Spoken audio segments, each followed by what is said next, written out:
soal responnya Pak Prabowo yang bilang keracunan itu hanya 0,017%. Dari Mas sendiri melihatnya seperti apa? Ya, pertama ya, ini perlu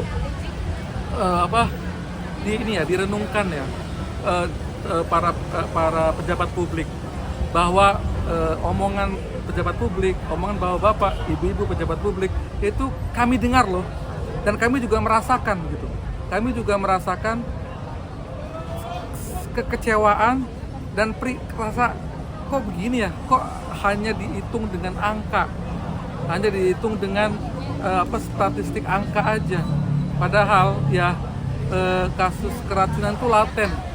Makin banyak kasus keracunan, makin banyak anak yang trauma. Dan ya menurut ahli dokter gitu, tubuh yang sudah pernah kena keracunan itu akan rentan dengan mudah ke keracunan atau dapat penyakit.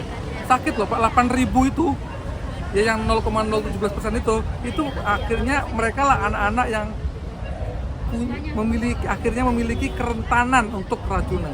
Dia mungkin bukan di IMBG, dia makan apa, sesuatu apa yang mungkin tidak sehat, langsung keracunan, langsung sakit. Bahkan ada yang kejang-kejang coba. Itu kan miris banget ya. Artinya dalam berucap, bertutur, berkata gitu, lebih baik formal lah. Lebih baik formal daripada pengen santai, pengen slow tapi melukai perasaan orang gitu, melukai perasaan masyarakat seperti itu. Nggak, tidak hanya ya, kita tidak bicara nyawa. Jadi jangan sampai menunggu ada yang meninggal gitu. Yang mau tanggung jawab siapa? Sekarang keracunan aja ini udah banyak di daerah yang bilang anaknya nggak bisa pakai BPJS lah, yang bilang ini yang nanggung siapa gitu. Nah ini tanggung jawab, yang bertanggung jawab kan harusnya negara. Negara aja belum siap hadir karena memang juknisnya, SOP-nya juga belum jelas.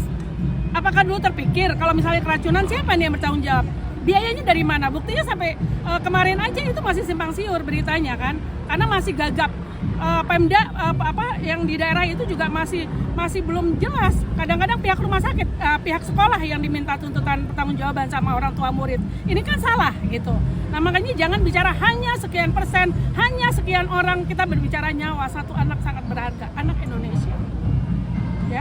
Ya, siapa tahu calon dari salah satu anak yang keracunan itu adalah calon presiden, ya kan? Tapi karena keracunan akhirnya menyebabkan dia disabilitas atau dia akhirnya jadi stunting, itu kan makanya saya bilang 2045 jadi Indonesia cemas, bukan lagi jadi Indonesia emas gitu.